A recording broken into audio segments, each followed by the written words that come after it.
Oke, sahabat viewer, kembali bergabung dengan Dua Kreatif Channel, channel cerdas, informasi dan pengetahuan tentang segala hal. Jadi hari ini saya sudah mengundang salah satu narasumber di studio, yaitu beliau adalah seorang ketua Pokdarwis Desa Taro. Beliau bernama Bli Iwayan Wardiko. Selamat malam, Bli. Selamat malam. Ya, jadi hari ini kita akan mengupas 1 jam lebih tentang Desa Wisata Taro. Mungkin sebelum kita bertanya lebih banyak, Bli, bisa Bli perkenalkan diri dulu. Baik. Pertama-tama terima kasih sudah diundang di channel Dua Kreatif. Semoga tetap berkarya untuk menginformasikan potensi-potensi wisata yang ada atau informasi tentang keberadaan Desa Wisata Taro. Terima kasih banyak. Baik, seperti diketahui Desa Wisata Taro memiliki banyak sekali potensi, ya, baik itu alam, sejarah maupun sumber daya manusia. Jadi kita sangat beruntung sekali Desa Taro memiliki potensi yang sangat luar biasa. Tinggal bagaimana kita bersama teman-teman di Pokdarwis Desa Wisata bisa melibatkan lebih banyak lagi teman untuk menggali potensi-potensi yang ada tersebut. Misalkan dari segi sejarahnya, kita semua tahu kehadiran Ide Marsi Markandia ya. di sekitar abad ke-7 dan tonggak-tonggak perjalanan beliau juga masih ada seperti Pura Agung Gunung Raung, Lembu Putih. Jadi secara historis sebenarnya kita sudah punya modal yang sangat kuat sebagai storytelling pengembangan desa wisata. Terpun begitu juga dengan alamnya masih sangat asri, masih sangat sejuk, sangat indah karena mayoritas penduduk masih pertanian, sehingga lahan-lahan pertanian masih alami kita jumpai di mana-mana. Kita memiliki hutan yang masih cukup luas, ya, hutan desa yang disakralkan. Sungainya masih jernih, ada air terjunnya, jadi potensi alamnya juga sungguh sangat mengagumkan. Dua modal utama kita untuk mengembangkan desa wisata, dan yang paling penting dari ketiga unsur itu adalah sumber daya manusianya. Sumber daya manusia ada pasti ya. Atau kita ini yang masyarakat lokal, penduduk warga desa masyarakat Taro untuk lebih aktif lagi, semangat lagi menggali potensi dan mengemas Desa Taro sebagai destinasi wisata yang ramah lingkungan, berkelanjutan, dan berbasis budaya lokal. Terus Bli, bisa cerita sedikit strategi untuk Bli mengembangkan Desa Wisata Taro itu dari segala potensi yang kita miliki itu seperti apa, Bli? Baik, jadi yang unik di Desa Taro itu kan kita hampir memiliki banyak sekali potensi, ya, baik itu alam, budaya, kemudian otomatis jenis atraksi yang dikembangkan juga sangat bervariasi, mulai dari penyediaan akomodasi wisata, penyediaan atraksi-atraksi wisata atau experience yang bersifat desa, kemudian ada juga situs-situs yang memang sudah ada, begitu juga kombinasi dengan man-made, hasil karya manusia. Nah, banyaknya potensi ini sebenarnya sangat berpotensi untuk kita kembangkan, tinggal bagaimana kita secara bersama-sama untuk berkolaborasi mungkin itu kata kuncinya, di mana masing-masing potensi ini kita gerakkan secara bersamaan sehingga itu akan memberi gaung yang sangat besar. Ternyata ke Taro itu nggak cuman untuk lihat pura saja, nggak cuman lihat Lembu Putih saja, tapi kita juga melihat hal lainnya. Kita juga bisa melakukan aktivitas-aktivitas desa seperti trekking, cycling, melihat kunang-kunang, cooking class, swing, bisa menginap juga, dan lain sebagainya. Berarti dengan sumber daya yang kita miliki di Taro, dengan beberapa strategi yang dilakukan, kita akan mengembalikan Taro itu menjadi Sarwado, ya, Bli, ya. Sarwado, ya. Jadi terus sejauh mana, Bli, peran Desa Wisata Taro ini, bentuk kerjasamanya terhadap pemerintah desa itu seperti apa, Bli? Baik, terkait dengan regulasi, Regulasi. Desa Taro kan sudah ditetapkan sebagai salah satu desa wisata tahun 2017 oleh 2017 ya. 2017 Desa Taro termasuk salah satu desa wisata yang ada di Kabupaten Gianyar Gianyar. ya. Berarti secara hukum ataupun landasan yuridis sebenarnya kita sudah punya patokan Legalitas ya. ya untuk mengembangkan desa wisata. Nah sekarang bagaimana kita di desa sebenarnya bergeliat untuk mengembangkan ini. Kemudian terbitlah Perdes tahun 2017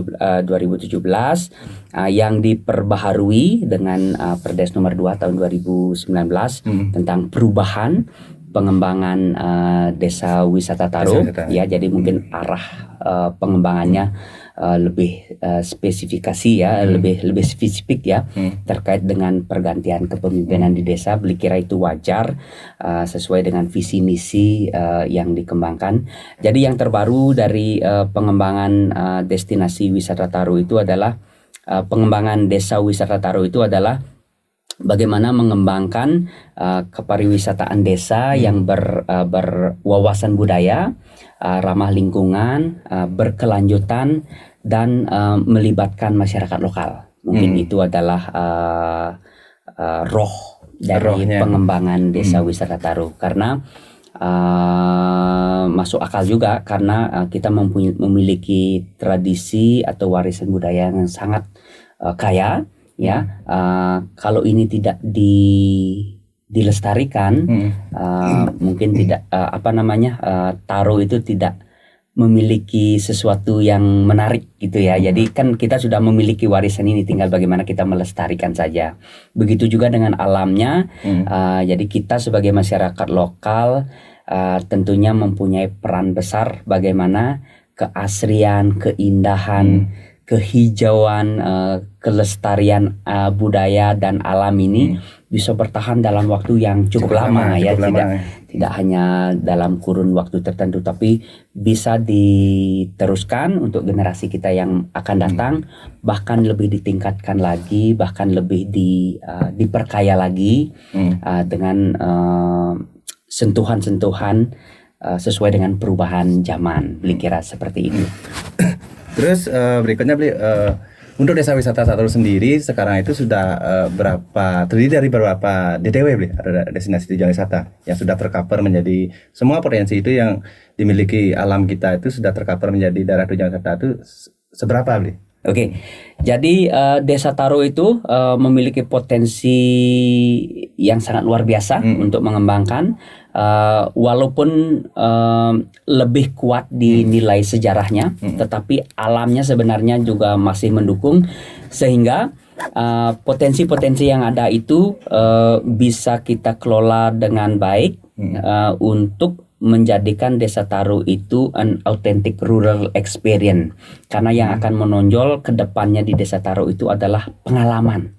Ya, pengalaman tinggal di desa yang autentik, yang kita memang ya biasa lakukan sehari-hari. Berarti wisatawan yang ke Desa Taro itu kan mendapatkan pengalamannya. Kira itu yang experience-nya berarti experience-nya yang kita tonjolkan. Jadi untuk saat ini kita sudah berkolaborasi ya, terutama kita di Pok Darwis.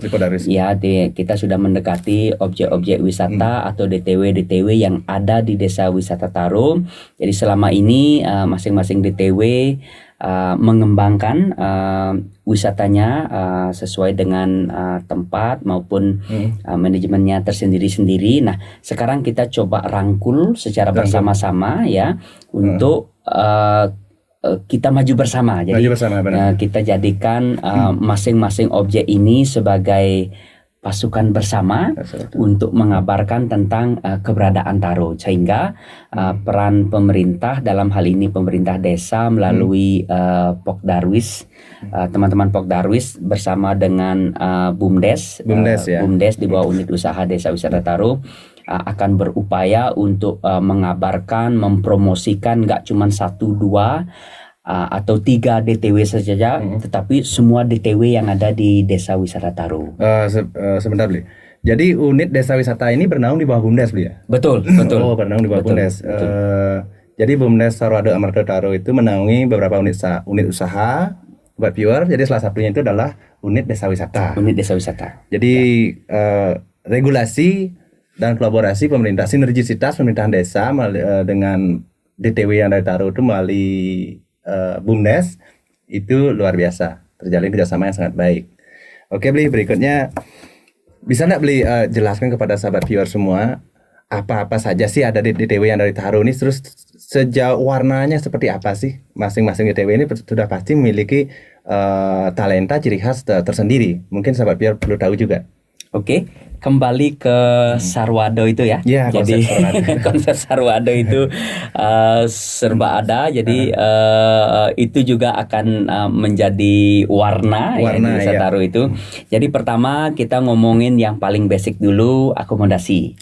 Ya, akomodasi kita sudah bekerja sama dengan untuk saat ini sudah 2 akomodasi yang bekerja sama dengan unit usaha Desa Wisata Taro di bawah BUMDes, yaitu Komang Peta House dan Jeromangku Guest House. Jadi untuk akomodasi kita punya homestay.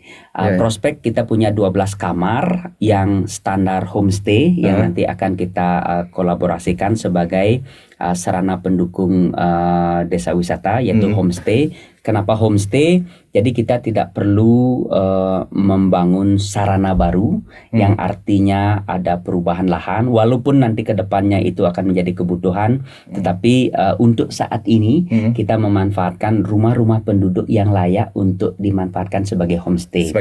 Ya, saat ini baru ada 2 yang sudah mendaftar, tetapi ke depannya seiring dengan perkembangan pariwisata, beli yakin kita akan mengharapkan banyak sekali rumah-rumah penduduk yang kita bisa manfaatkan sebagai homestay.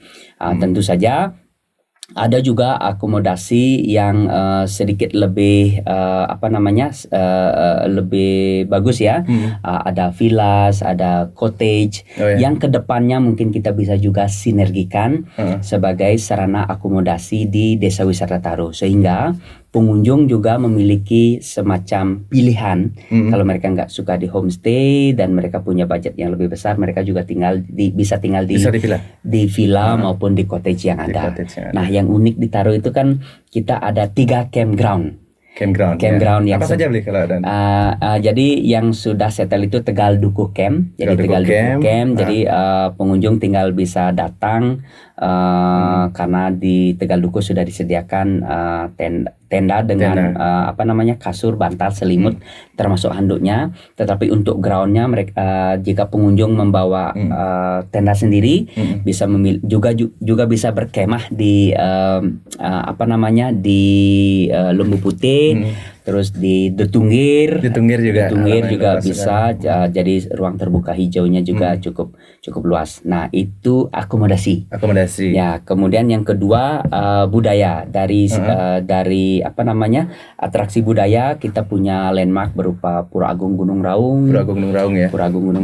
Terus kita juga punya Pura Sabangdet sebagai bagian dari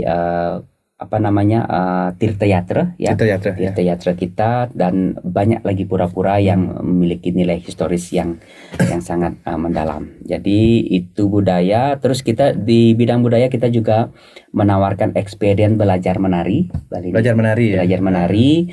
Terus ada juga program membuat canang. Nah, membuat canang ini biasanya itu combine dengan mengunjungi pura. Jadi saat ada pengunjung datang, wisata budayanya. Jadi masih di budaya. Selain mereka berkunjung, kita ajari makna filosofis membuat canang atau offering, dan kita biasanya langsung bawa ke pura yang kita sebagai host saat kita sembahyang kita akan perkenalkan ini yang kami lakukan. Jadi kita bukan memaksa orang itu untuk sembahyang atau berganti agama, enggak. Cuman experience itulah yang kita tawarkan. Itu yang budaya. Terus alamnya sangat banyak sekali. Kita punya Semararati River Yeah. yang di Losmo Village Losmo ya. Village ya, Terus itu kita yang- punya Alas Jake. Jadi hutan yang masih disakralkan oleh masyarakat setempat yang dijaga kesuciannya. Terus kita punya Detunggir. Detunggir ya. Ya, kita juga. Jadi kalau datang ke Taro itu hampir di setiap desa sawahnya masih banyak, lahan-lahan pertanian masih sangat alami. Terus untuk experience kita ada banyak seperti trekking, ada Yehbikat River Trekking and Yehbikat Waterfall. River Trekking and Waterfall. Kita ada Bali Tadi Hayden itu ya. Ya, Bali Hayden Hidden Village Hayden ya, Village ya. di dekat. Terus kita juga ada Bali Wana Tropical, yang kurang lebih sudah berbentuk gitu ya. Terus ada juga experience memasak atau cooking class. Cooking classnya. Cooking class ada di Bali Farm Cooking School di Batas. School di Batas ya. Terus apa lagi? Itu experience-nya konservasi. Konservasi yang unik itu adalah lembu putih. Ya, Konservasi lembu putih karena seperti kita ketahui satu-satunya lembu putih yang ada di Bali cuma ada di Desa Taro. Dan perlu sahabat viewer ketahui juga bahwa konservasi lembu putih ini juga sempat mendapat penghargaan Kalpataru dari Presiden RI ya. Betul. Kalau tidak salah tahun 2018 ya. Mungkin 2018. konservasi apa lagi nih? Yang baru-baru ini sedang kita kembangkan adalah konservasi kunang-kunang. Kunang-kunang ya. Kunang-kunang, konservasi kunang-kunang atau The Fireflies Garden. Kaitannya dengan menjaga keseimbangan ekosistem, terutama di biota sawah. Kita sedang mengundang lebih banyak petani nantinya untuk menggunakan bahan-bahan yang organik sehingga tanah kita menjadi lebih bagus, lebih subur ya. Kemudian kita juga bisa menghasilkan produk yang sehat dengan menggunakan pertanian organik, dan otomatis biota sawah termasuk kunang-kunang terlindungi. Jadi kuncinya adalah mengurangi penggunaan pestisida ya, dan pupuk sintetis. Nah, kenapa harus kunang-kunang, Bli? Kenapa harus kunang-kunang? Apa sih korelasinya dengan organik atau pertanian itu seperti apa? Mungkin sahabat viewer perlu tahu juga. Oke, kunang-kunang itu sangat menarik ya. Sama seperti capung, tapi kunang-kunang itu adalah indikasi udara bersih ya. Jadi satu, dia menyatakan bahwa udaranya masih di level ambang kemurnian. Ya. Pasti kalau udah kunang-kunang berarti udara itu bersih. Udaranya bersih. Kedua, itu juga menyatakan bahwa air di sekitar tempat kita berada itu tingkat pencemarannya masih rendah. Masih rendah. Jadi bisa dibilang masih murni gitu ya. Murni ya. Yang ketiga, itu juga menyatakan di tempat itu masih tersedia media. Dalam hal ini sawah ya. Jadi biasanya kalau lebih banyak bangunan, walaupun udaranya bersih, airnya juga tidak tercemar, tetapi isinya bangunan, medianya nggak ada, itu juga nggak tidak bukan tempat yang ideal buat kunang-kunang ini. Nah, kenapa kunang-kunang itu akan kita jadikan indikator bahwa udara kita masih bagus loh. Terus air kita juga masih bagus, dan yang perlu kita lakukan adalah ternyata kita bisa berkontribusi terhadap alam, menjaga keseimbangan ekosistem ini dan dengan cara tidak merusak lingkungan. Bagaimana caranya? Ya, jangan buang sampah ke sungai. Jangan menggunakan pestisida terlalu banyak. Kalau bisa jangan pakai pestisida. Terus kita punya bahan-bahan organik yang bisa dimanfaatkan sebagai pupuk kompos. Pupuk kompos ya. Ya. Terus mungkin ke depan sobat viewer juga perlu tahu, ketika kunang-kunang itu sudah hidup di alam bebas, jadi itu sudah menyatakan alam kita itu benar-benar murni, Bli ya. Murni, betul. Sejauh ini, Bli, yang sudah bekerja sama dengan unit desa wisata yang bernama Buah Buminas itu dari semua TW itu seberapa banyak sih, Bli? Dari yang ada di desa wisata Taro ini. Jadi kita sudah mengundang semua pelaku-pelaku wisata yang ada di desa wisata Taro. Kita juga mengundang pemilik-pemilik DTW yang sudah ada untuk merapatkan barisan, kurang lebih seperti itu ya. Jadi kita sampaikan bahwa kita di unit usaha Desa Wisata Taro berkomitmen untuk mengembangkan potensi wisata yang ada di Desa Wisata Taro secara bersama-sama, secara kolaboratif, sehingga bisa berdampak positif, nggak cuman DTW yang bersangkutan, tetapi Desa Wisata Taro secara keseluruhan. Jadi beliau melihat ada 14 DTW yang yang kita sudah undang. Untuk saat ini sudah 8 yang mendaftar. Itu ada Tegal Dukuh Camp, The Fireflies Garden, kemudian Komang Petak Homestay, terus Jeromangku House, Yehtikat River Trekking and Waterfall, Moringa Holidays, Moringa Holiday ya. Beliau lupa mention itu juga salah satu aset akomodasi yang kita miliki. Moringa Holidays, terus Lembu Putih ya, objek wisata Lembu Putih. Kemudian yang terakhir adalah Wedangga Rest Area. Wedangga Rest Area. Ya. Tegal Wedangga Rest Area. Jadi itu tempat peristirahatan untuk rute cycling di Desa Wisata Taro. Terus yang belum menyatakan kerjasama dengan Desa Wisata Taro itu kira-kira ada berapa? Ada lagi berapa, Bli? Ya, terus jadi alasannya mereka tuh belum, kendalanya di mana sebenarnya? Masih berproses. Ini sebenarnya masih berproses. Jadi kan kita buatnya berjenjang. Jadi kita menyelenggarakan rapat itu tanggal 15 Agustus. Kemudian kita sampaikan kepada di situ kita presentasikan.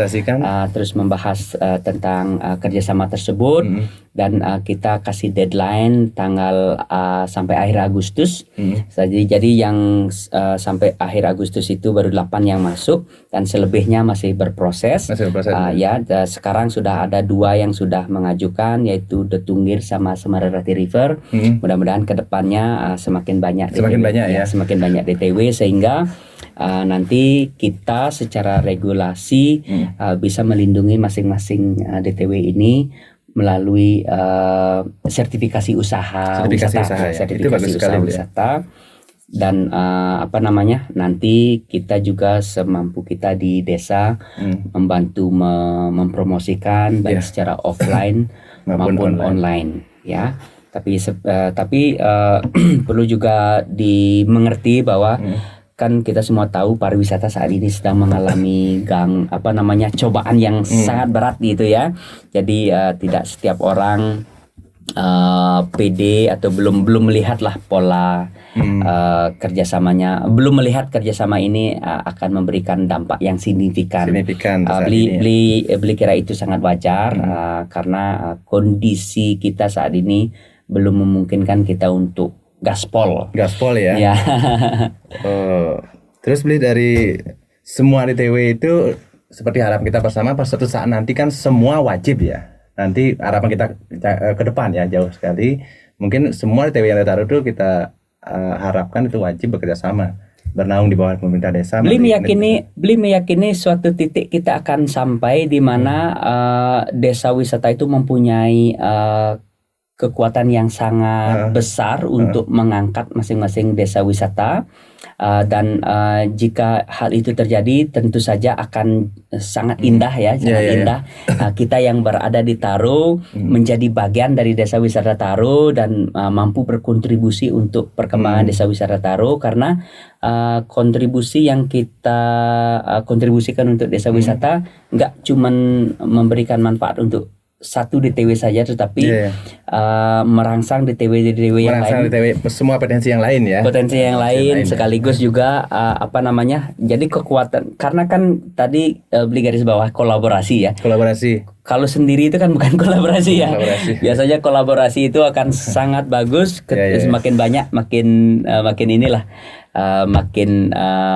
powerful ya, makin kuat gaungnya. Seperti konsep tadi awal kita akan menggaungkan kembali konsep Sarwado ya.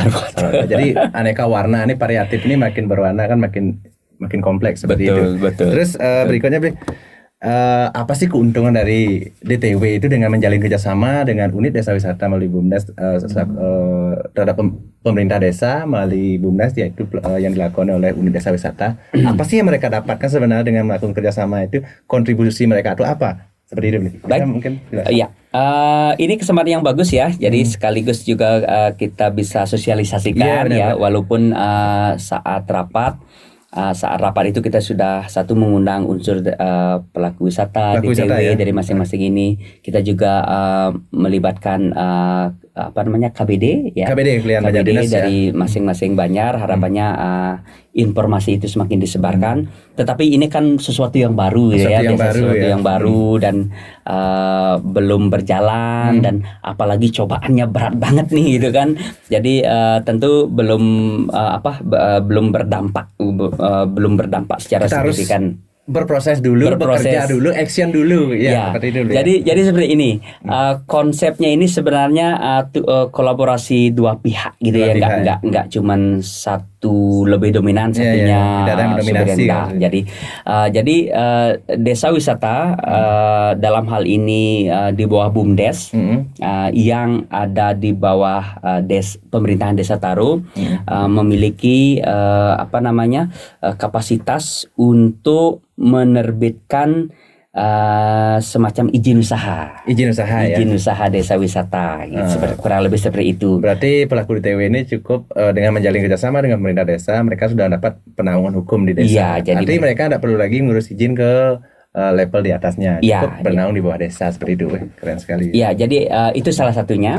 Salah satunya dan tentu nanti ada beberapa koridor-koridor yang memang harus dipenuhi, misalkan seperti izin prinsip seperti IMB misalkan, ya, itu kewajiban ya. Harus keharusan ya. Tapi homestay yang misalkan cuma 5 kamar ke bawah masih cukup oke, apalagi yang experience yang memang lebih banyak mengeksplor alam. Itu cukup di desa, tapi karena kita mengadakan pungutan terhadap wisatawan maupun pengunjung, berarti otomatis harus ada regulasi yang mengatur itu, sehingga tidak dikategorikan pungli gitu kan. Dan usaha kita juga legit secara hukum. Jadi itu satu, secara hukum desa akan menaungi usaha itu. Kedua tentunya kami dari unit usaha desa wisata Taro semampu kami akan membantu mempromosikan masing-masing objek yang ada, baik itu secara offline maupun online. Offline kita membuat plang desa wisata ya. Plang desa wisata salah satunya nanti kita akan expose masing-masing objek yang bekerja sama. Kedua kita akan bikin semacam buklet. Jadi buku panduan berkunjung di desa wisata Taro. Berarti satu buku ini mencakup semua DTW yang ada yang kerjasama dengan desa. Betul. Jadi pertama akan memberikan gambaran informasi secara menyeluruh tentang desa wisata Taro, baik sejarah budaya, semacam buku profil desa Taro sebagai sumber informasi pengunjung yang ada di Taro, dan di situ juga akan dimunculkan masing-masing objek yang ada di desa wisata Taro. Jadi itu yang offline, yang online di digital seperti ini kita akan manfaatkan semua lini digital ya, media digital salah satunya Dua Kreatif. Tentu kita juga punya channel Taro Village.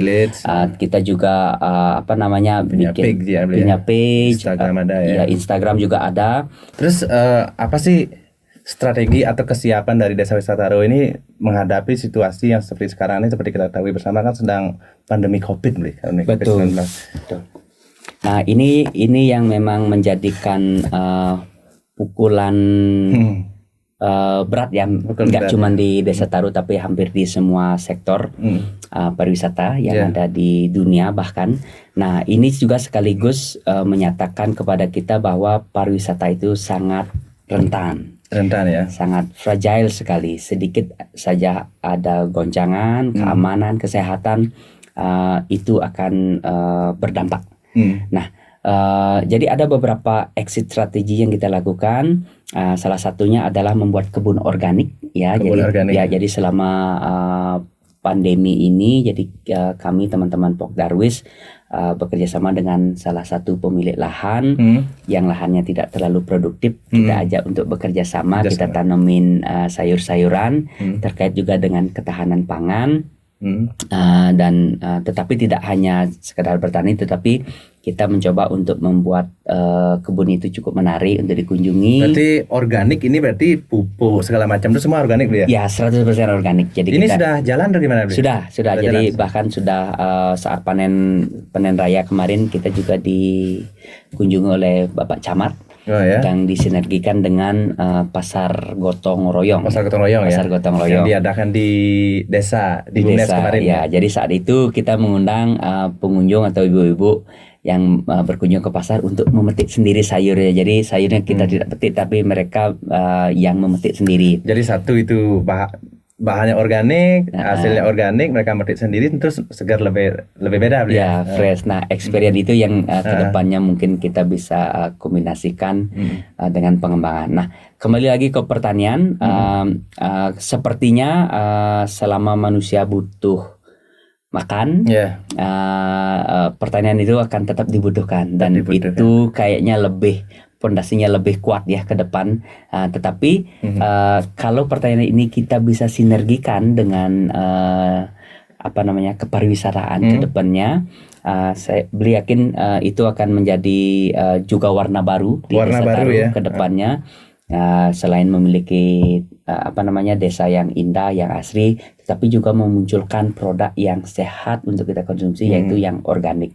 Nah, COVID ini mengajarkan juga kepada kita bahwa kedepannya pengunjung itu akan sangat berhati-hati, pengunjung itu akan sangat tidak sembarangan mengunjungi tempat atau destinasi wisata. Mereka tentu akan memikirkan, kalau saya datang ke situ selamat nggak ya, kesehatannya aman nggak ya. Nah, makanya itulah yang didorong oleh pemerintah maupun kami dari Desa Wisata untuk menganjurkan kepada rekan-rekan desa wisata, rekan-rekan partner DTW di Desa Wisata Taru untuk memperhatikan protokol kesehatannya itu, mulai dari penyediaan cuci tangan, sabun, yang sudah kita pantau kemarin bersama tim dari desa. Kemudian setiap pekerja pariwisata harus menggunakan masker saat menerima tamu. Kemudian ada alat pengatur suhu. Kemudian ada hand sanitizer di situ, dan sesering mungkin mereka mensanitasi barang-barang yang disentuh oleh tamu seperti menu, seperti handrail dan lain sebagainya. Dan ini juga merupakan salah satu syarat dari DTW itu untuk bisa bekerjasama dengan pemerintah desa melalui Desa Wisata ya. Ya, betul, karena kita juga akan jadi saat ini kita masih melaksanakan verifikasi mandiri.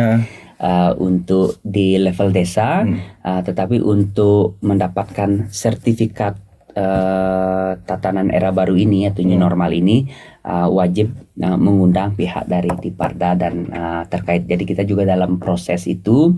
Jadi kita nggak cuman sekedar melakukannya, protokol itu nggak cuman melakukan protokol kesehatan itu, tetapi kita juga disertifikasi bahwa kita sudah siap untuk menerima kunjungan ke depan. Terus begini, Bli, bisa jalan nggak semua DTW ini, Bli, sementara di saat pandemi COVID ini kan bisa dikatakan hampir kita tidak ada lagi tamu segala macam. Terus gimana sih mereka tuh untuk supaya bisa berjalan masing-masing DTW ini dengan tentang COVID seperti sekarang, Bli? Apa yang terjadi di Desa Taru? Nah, ini juga memang tantangan kita bersama ya. Jadi masing-masing DTW tentu kesulitan untuk mengembangkan bisnisnya, dan kita dari Desa Wisata semampu mungkin membuat atau mengundang karena untuk saat ini kan pariwisata secara umum belum dibuka ya. Jadi masih dalam skala lokal dan domestik. Ya, apa yang Bli coba tawarkan adalah membuat semacam kunjungan desa, paket kunjungan desa yang kita bisa tawarkan kepada desa-desa lain. semacam saling berkunjung gitu ya. Saling berkunjung. Atau Semacam studi banding kalau semacam studi banding ya, cuman lebih rileks ya. Dan itu juga bisa dikombinasikan dengan paket Tirta Yatra yang ada di Desa Taro.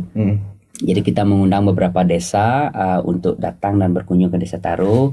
Beberapa sudah ada, misalkan dari Tulikup ya. dari Tulikup, terus dari Kalau salah kemarin juga. Sidan Sida yang ada kajanya itu, Petak Kaje sudah berkunjung. Terus yang paling banyak itu dari Kabupaten Klungkung ya. Kabupaten Klungkung. Nah, ke depan kita juga mencoba mendekati dinas-dinas dalam hal ini instansi pemerintahan ya. Untuk membantu kita di desa, bagaimana kita juga bisa bergerak. Intinya kita membangun relasi betul. Karena market yang bisa kita garap untuk saat ini kan hanya lokal, jadi kita belum bisa terlalu jauh. Jadi yang kita bisa garap adalah lokal maupun domestik ya. Ya, betul. Terus seperti kita ketahui bersama, jadi di saat pandemi COVID seperti ini pun, sahabat viewer, jadi khusus Desa Wisata Taro itu bisa dikatakan masih berjalan ya. Seperti kita ketahui bersama, kunjungan wisatawan lokal tuh masih hampir tiap hari ada. Betul. Hampir setiap hari ada. Bahkan beberapa dari TW kita itu bahkan sampai kepadatan sekali seperti betul. Itu suatu bentuk syukur. Terus terkait dengan hal itu, ingin saya tanyakan, mungkin sahabat viewer juga perlu tahu, seberapa sih kesiapan dari Desa Wisata Taro ini dalam tetap menciptakan sarana pesona bagi Desa Wisata Taro seperti itu. Jadi kedepannya kan kita dianjurkan oleh pemerintah untuk memfokuskan CHS 3 hal ini, ya, cleanliness, health, and safety. Jadi bagaimana masing-masing pelaku wisata baik dari tingkat desa maupun level industri bisa menyediakan 3 hal itu. Nah, di desa, itulah makanya kenapa kita mendorong masing-masing DTW untuk menyediakan itu, kemudian menerapkan protokol kesehatan yang dianjurkan oleh pemerintah, sehingga setiap pengunjung itu merasa confident atau merasa safety, merasa nyaman, aman dan sehat berkunjung di tempat atau DTW yang bersangkutan. Ya. Untuk prestasi Desa Wisata Taro itu apa saja, yang bisa dijadikan motivasi untuk kita ke depan untuk lebih mengembangkan diri seperti itu? Oke, Desa Wisata Taro boleh dibilang geliatnya mulai terlihat 2 tahun terakhir ini ya. 2 tahun terakhir tahun ya. 2018 ya, 2018 mulai aktif di Pok Darwis untuk untuk bergeliat lah ya. Dan yang paling membanggakan itu adalah saat tahun lalu kita mengikuti lomba Desa Wisata Nusantara. Jadi ada 547 desa yang mendaftar, dan Astungkara Taro mendapat juara harapan 1 ya. Ranking 4 nasional. Itu sebenarnya momentum bagus buat kita untuk mengembangkan desa wisata ya. Cuman sayangnya di awal Maret gerakan ini terrem dengan sangat drastis akibat pandemi COVID ini. Ya, tapi itu bukan berarti akhir dari segalanya ya. Nyatanya kita tetap bergerak, kita tetap bergeliat, dan di situasi seperti ini pun kita tetap mencoba untuk membuat hal-hal baru, terus membuat terobosan-terobosan bagaimana Desa Wisata Taro ini tetap eksis. Sedangkan kita baru 2 tahun sudah ada beberapa desa yang menyatakan ketertarikannya untuk datang dan berkunjung untuk sharing untuk sharing. Itu kan menunjukkan bahwa kedepannya kita mempunyai harapan untuk menggali lebih bagus lagi potensi desa wisata kita. Oke, mungkin berikutnya, seberapa jauh sih sinergisitasnya dari Desa Wisata Taro ini terhadap adat? Karena kita di Bali ini tidak bisa lepas dari adat, sahabat viewer ya. Mungkin bisa jelaskan untuk kita tahu bersama juga seberapa sih peran adat atau bentuk kerjasama atau sinergisitasnya Desa Wisata Taro dengan adat. Oke.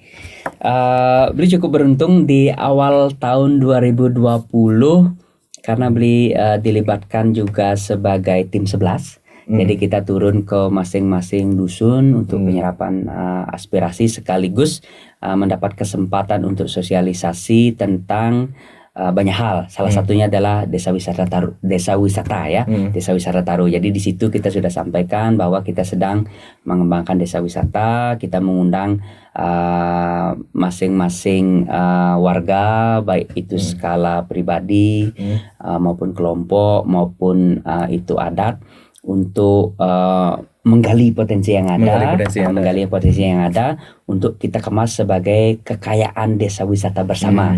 Nah, di situ ada satu hal yang menarik ya, di mana karena di situ kan di dalam forum itu dihadiri nggak cuma dari dinas, tapi juga dari adat, kemudian dari pemuda, dari pemudi, dari kelompok PKK, dan hampir setiap stakeholders lah di masing-masing itu, dan masing-masing dari mereka itu menyampaikan ke antusias yang tinggi untuk menyambut keinginan kita untuk mengembangkan desa wisata. Dan di situ memang secara tidak tersirat mereka sudah mendukung gerakan ini. Belum lagi memang kita undang mereka untuk datang kemudian hadir di satu forum tentang sosialisasi ini. Nah, sebelum kita mengadakan kerjasama atau MOU ya, masing-masing DTW ini kan ada sosialisasi yang kita sampaikan terlebih dahulu, dan di situ kita meminta kesiapan.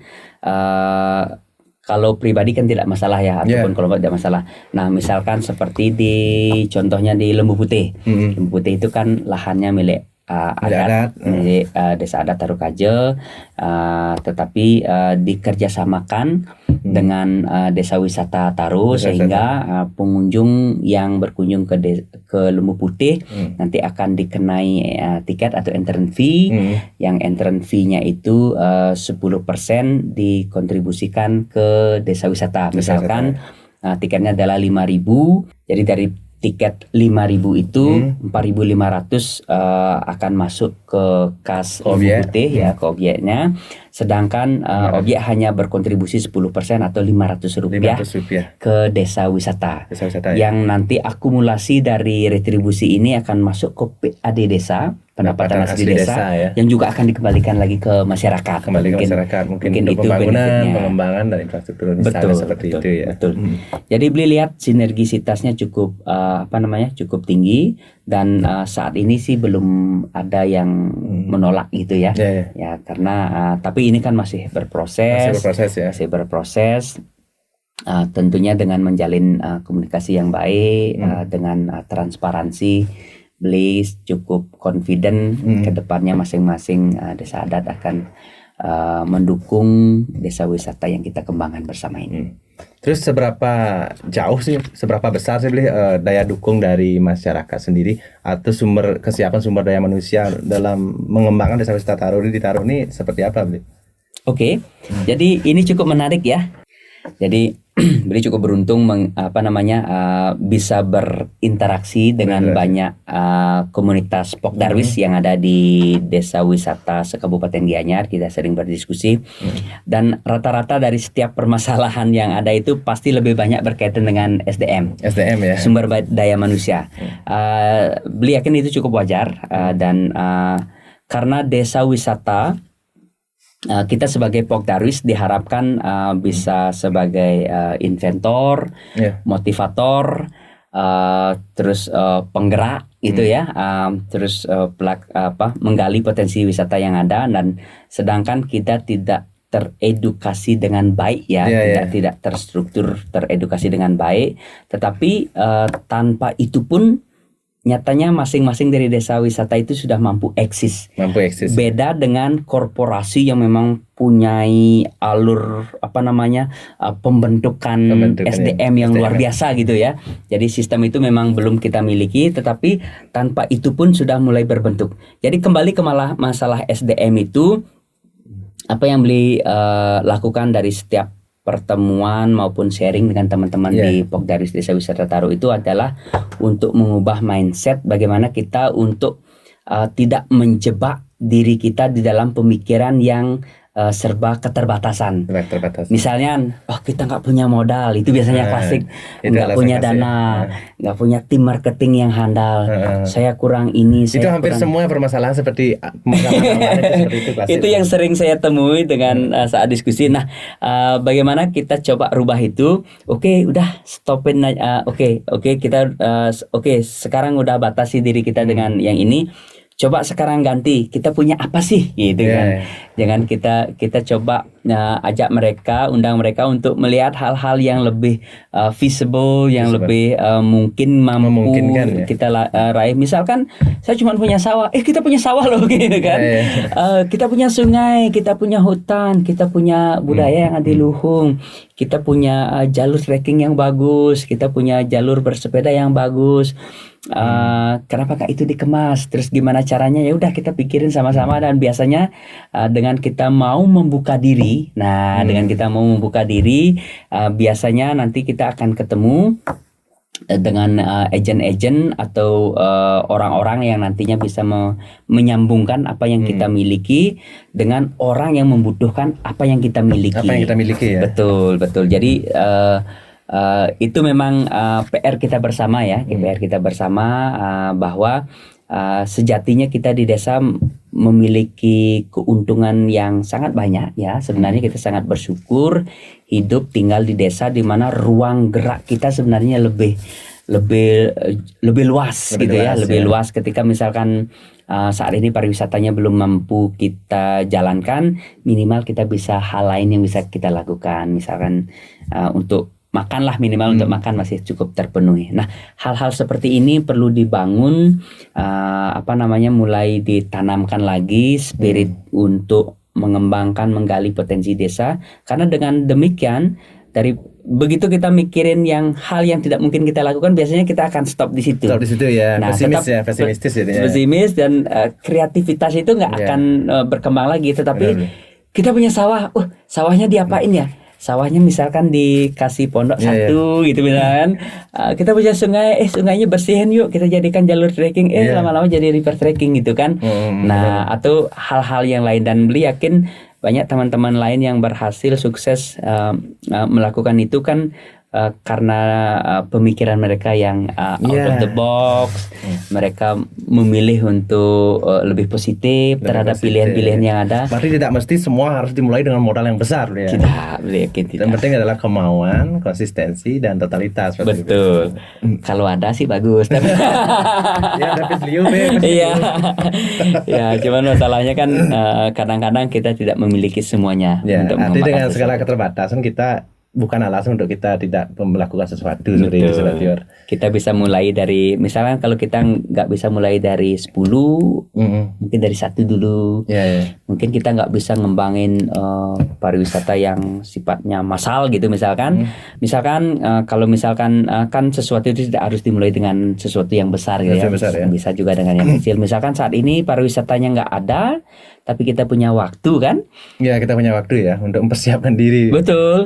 Kenapa gak dimanfaatkan waktu ini misalkan untuk membersihkan lingkungan, misalkan kan, untuk menata kembali yang masih amburadul, dan siapa tahu nanti dalam waktu dekat pariwisatanya udah jalan, kita nggak perlu menata lebih banyak, gitu kan? Kita juga termasuk syukur sekali, beliau hidup di desa, karena apapun terjadi memang terbukti bahwa pertanian itu menyelamatkan hidup kita di saat pandemi seperti sekarang.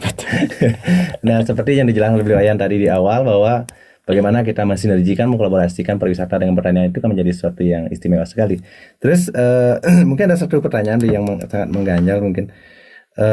Apa sih hambatan dan tantangan beli dalam menggerakkan desa wisata Aro ini yang paling beli rasakan? Mungkin berat sekali atau seperti apa? Mungkin sahabat viewer juga perlu tahu. Siapa tahu mungkin dari sahabat viewer juga ada yang sedang mengembangkan, sedang menggeliat. Apa sih hambatan dan tantangan sekali itu sebenarnya? Oke, ya memang sih kembali ke topik tadi, ya, di SDM, gitu kan. Nah, karena begini, jadi beliau melihatnya seperti ini. Ini kan apa yang kita kerjakan sekarang ini kan masih berupa impian, gitu ya. Masih angan-angan, masih visi, gitu kan. Nah, di visi itu sifatnya abstrak. Tidak setiap orang bisa melihatnya, dan di sini juga tantangan buat beli bagaimana memvisualisasikan visi yang abstrak itu menjadi sesuatu yang seolah-olah sudah nyata yang bisa diinikan. Nah, di situ kan kita juga membutuhkan support dari teman-teman di Pok Darwis, kemampuan dia untuk mempercayai visi itu. Jadi jadi itu akan kembali ke mindset bahwa itu memungkinkan, atau jangan-jangan itu tidak memungkinkan. Nah, ketika visi itu kita bisa sampaikan secara jelas dan abstrak dan mudah dipahami dan bisa dijangkau, itu biasanya mereka lebih percaya dan bersedia untuk mengikuti. Tetapi ketika itu adalah sesuatu yang intangible, yang sepertinya tidak mungkin kita wujudkan, ketertarikan orang untuk mengikutinya mungkin sedikit. Nah, jadi untuk penyampaian visi ini memang sangat dibutuhkan untuk menggerakkan mereka. Contoh, misalkan apa kaitannya kunang-kunang dengan pertanian organik gitu, misalkan. Itu misalkan. Jadi bagaimana kaitannya pariwisata kunang-kunang dengan pertanian. Jadi gini, untuk membuat kunang-kunang itu tetap terlindungi, dibutuhkan habitat yang organik tadi. Nah, terus pilihannya adalah kita menggunakan bahan-bahan yang organik, mengurangi pestisida. Nah, organiknya ini sumbernya dari hasil kita ngelola sampah. Jadi sampah yang difermentasi, dekomposisi, kemudian dia jadi kompos, ditambah dengan biomasa hewan, sehingga unsur haranya meningkat. Itu kita tabur, tanah jadi bagus, tanah jadi sehat, tanaman juga tumbuh secara organik, biotanya juga cukup, biota sawah juga terlindungi, termasuk si kunang-kunang. Nah, si kunang-kunang ini kita packaging, kita jual sebagai atraksi wisata, dan nyatanya banyak orang yang bahkan tidak pernah melihat kunang-kunang. Jadi itu kan sesuatu yang menarik, yang unik. Apalagi di tempat itu kita juga menyediakan pilihan penataan yang bagus, ada tempat makannya, ada tempat selfie-nya. Jadi seperti itu. Jadi bagaimana caranya mengerjakannya? Ya kita mulai dari yang kecil dulu, kemudian lama-lama kita kembangkan menjadi hal-hal yang lebih besar. Jadi satu, SDM. Gitu ya. Yang kedua. Yang kedua, sebenarnya ini klasik ya. Sebenarnya ini klasik masalah dana itu tadi. Tetapi sebenarnya kalau di desa itu kan karena kita mengembangkan aset yang sudah ada di desa, beda dengan investor yang harus sewa, kontrak atau bahkan membeli lahan. Sebenarnya kita bisa mengerjakannya itu dengan sistem kerjasama. Itu yang kita coba kembangkan dengan sistem perkebunan organik. Itu salah satunya gitu ya. Jadi masalah dana, tapi itu bisa diakali sebenarnya. Yang ketiga itu dukungan dari pemerintah, dalam hal ini pemerintah desa. Jadi kita ditaruhkan cukup bersyukur arah kebijakan Bapak Perbekal linear dengan visinya. Dengan visi misinya beliau itu linear dengan pengembangan pariwisata yang berwawasan lingkungan, sehingga ketika misalkan kita terganjal di aksesibilitas gitu misalkan, jadi akses untuk ke tempat 1 DTW itu terhambat, beliau memiliki visi misi yang kuat untuk bisa membantu memperlancar akses itu. Jadi saat ini beli lihat itu sih. Nah, dukungan dari masyarakat. Dukungan dari masyarakat ini lebih banyak terkait di masalah lingkungan sih, di masalah lingkungan. Karena bagaimanapun juga kita menjual dalam tanda kutip ya, pariwisata ataupun experience ataupun pengalaman berwisata ke desa itu kan bagaimana kita mempresentasikan desa kita itu sangat penting sekali gitu ya. Jadi bagaimana kita ngomongin sustainable tourism kalau sampah plastik ada di mana-mana gitu misalkan, dan ini kan butuh kesadaran, butuh waktu, tapi sekali lagi syukurnya Desa Taro mungkin satu-satunya atau salah satu desa yang mengelola limbahnya sendiri ya. Sehingga kita cukup dibantukan Dengan itu sehingga warga nggak perlu kesulitan lagi mereka harus buang kemana sampahnya mereka. Tinggal mereka bagaimana masing-masing mau proaktif atau berkontribusi Jadi untuk tidak masyarakat membuang. cuma harus melakukan memilah ya. Memilah, Yang ya. minimal kalian tuh memilah ya. Iya, Masyarakat tuh memilah. betul. Jadi emang benar Bli, salah satu dia pendukung utama itu dalam pariwisata itu sudah pasti kebersihan ya. Kebersihan salah satu dari Sabta Pesona itu. Selain keamanan, Iya. keindahan, kerindangan dan lain sebagainya. Oke, mungkin sudah 1 jam lebih sahabat viewer. Jadi kita membahas diskusi banyak tentang Desa Wisata Taro atau tentang desa wisata. Jadi mungkin ini tiba waktunya saya untuk mengakhiri acara bincang-bincang kita malam hari ini. Mungkin ada statement penutup nih yang ingin disampaikan ke sahabat viewer semua terkait dengan Desa Wisata Taro. Silakan. Oke, terima kasih sekali lagi Dua Kreatif atas kesempatannya untuk menyampaikan apa-apa saja yang sedang kita kerjakan di Desa Wisata Taro. Mudah-mudahan ini berseri. Harapan saya juga seperti itu. Mudah-mudahan nanti ke depannya nanti kita bisa mengabarkan hal-hal kita terus bincang-bincang kita untuk di bisa lain waktu. update lagi ya informasi di Desa Wisata Taro. Iya, pasti. Baik, sahabat viewers, jika Anda ingin menikmati wisata desa yang menawarkan banyak hal, saya mengundang sahabat viewers untuk mengunjungi Desa Wisata Taro ya, untuk berpengalaman wisata desa yang otentik, yang segar, asri dan menyegarkan. Jika Anda sudah capek lelah berada di rumah, mari berkunjung ke Desa Wisata Taro. Anda bisa tinggal di beberapa akomodasi homestay yang kita miliki seperti Komang Peta Homestay, Jermangku House, kita punya juga Govina Villas and Homestay, kita ada Moringa, kita punya Firefly Cottage. Atau kalau mau camping, kita memiliki Tegal Dukuh Camp yang fasilitasnya sudah disediakan. Atau mungkin mau bawa tenda sendiri, bisa juga ngecamp di objek wisata Lembu Putih ataupun di Detunggir, ya. Kemudian untuk aktivitas desa, Anda bisa trekking, Anda bisa cycling. Trekkingannya ada banyak, spot trekkingnya ada banyak. Salah satunya adalah Yepikat Waterfall Trekking. Terus kita ada Bali Hidden Village, Bali Wana Tropical Village yang masing-masing menyajikan pesona keindahan desa yang sangat mengagumkan. Kalau Anda suka masak, Anda bisa belajar masak di Pemulan Bali Farm Cooking School, ya. Atau mau naik VR keliling desa, kita ada VR tour, ya.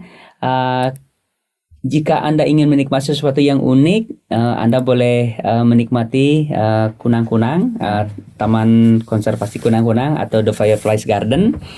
Jika Anda lebih tertarik untuk sejarah dan budaya Desa Wisata Taro, kami memiliki Pura Agung Gunung Raung, ya. Terus objek wisata Lembu Putih juga menyimpan banyak sekali cerita menarik, ya. Jika Anda suka menari, kita memiliki banyak adik-adik yang pintar menari. Kami siap mengajari belajar menari atau membuat canang, atau mau melukat. Kita ada banyak spot-spot yang bisa dikunjungi. Nggak cuma sekedar untuk berwisata, sekaligus juga untuk penyucian jiwa dan pikiran. Untuk wisata alam, kami memiliki banyak sekali tempat yang sangat menarik, yang menyajikan tempat-tempat yang sangat mengagumkan, seperti Semararate and Telojema Village, ada objek wisata Lembu Putih, Detunggir, Alas Jake, Lembah Bidadari sangat mengagumkan, atau menikmati sore atau pagi hari sambil minum kopi di Andita Sari Blingsang, ya. Banyak sekali. Jadi kami tunggu kedatangannya di Desa Wisata Taro. Oke, terima kasih Bli. Terima kasih atas kehadirannya di studio malam hari ini. Semoga informasi dan perbincangan kami ini bisa sedikit menggugah sahabat viewer semua. Mungkin mendapatkan informasi dan juga mendapatkan inspirasi dari percakapan kita 1 jam lebih. Jadi nanti kalau sahabat viewer perlu informasi atau perlu tahu lebih detail tentang Desa Wisata Taro, silakan datang langsung ke Desa Wisata Taro. Seperti itu, Bli ya. Ya. Oke, sebagai akhir kata kami akhiri podcast hari ini, podcast malam hari ini. Sampai ketemu kita di podcast selanjutnya atau dengan pembahasan yang sudah pasti yang jauh lebih menarik lagi. Terima kasih.